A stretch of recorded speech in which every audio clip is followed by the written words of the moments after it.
Hi, this is Brian at CEO Mastery, where we help CEOs, presidents, general managers, owners of small to mid-sized companies be and do their best. I want to talk to you today about Overwhelm. Overwhelm, it came up as I'm reading Shoe Dog about Phil Knight. I think it's by Phil Knight and how he built Nike. Great book, beautifully written.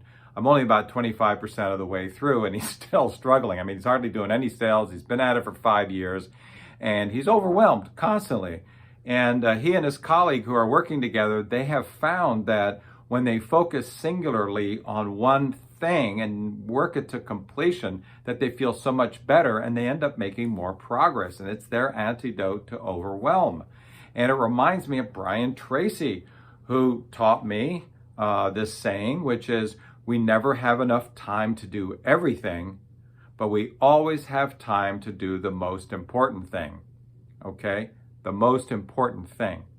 So when we're feeling overwhelmed, waking up at 2 or 3 in the morning, can't sleep, everything's bombarding and it looks maybe kind of hopeless because that's how things look at night, right on the spot or the next morning, list all the things that are flying around in your head that you're worried about. As you know, probably, maybe your mom taught you this, if you just write it all down, that helps release some of it. But write it down in a way that you can really use it. So write it on the left side of a pad of paper or something, okay? Just write down, there's probably 4 or 5, maybe 6 things, the ones that are dogging you, right? So you write those down. Then with a pen, you just make columns and you put them across and you make 5 columns like this. Doesn't have to be fancy, 5 columns. And at the top of the first column on the left, you write hours. Next to it, you write emotion. Next to that, you write relationship. Next to that, you write dollars. And next to that, total, okay? Now, you go to the first problem and you say, you're looking for pain here. This is your pain matrix. And you're saying, okay, how many hours is this costing me or my company? And if it's a lot, whatever a lot is in your mind, it's a 10. If it's medium, it's 5. If it's not that much, it's a 1, okay? You're looking for pain. High pain with hours, tons of hours. Emotion, oh my God, it's really killing me emotionally. Okay, it's an 8 or a 9. Relationship, is this hurting relationships at the office, at home, with vendors, with customers? Boom, 1 to 10. And then dollars. How much is this costing me? How much am I paying out or not getting in because it's an opportunity that I'm not on top of?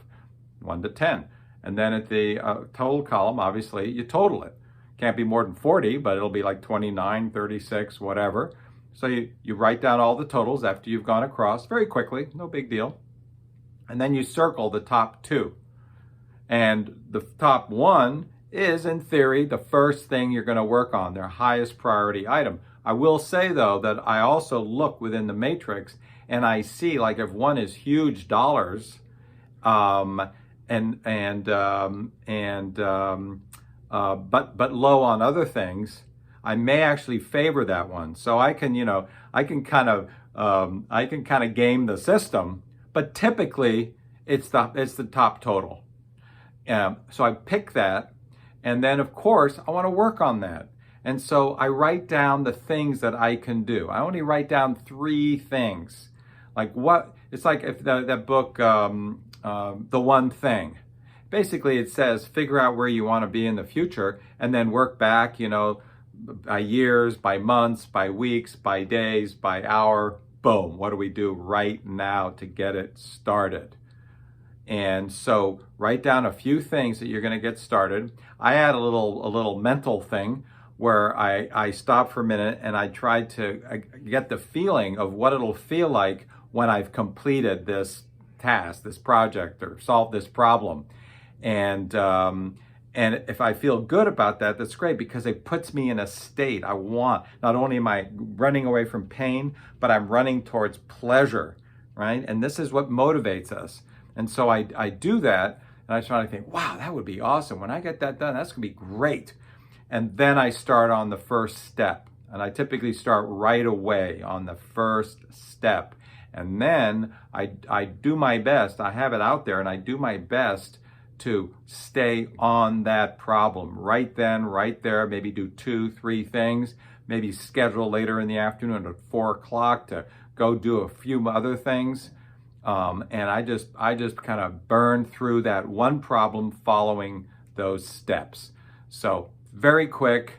I find it super helpful, really settles me down, really gets me productive, and I hope it works for you. Try it at least once. Try it once and see how it goes and let me know. All right, be good.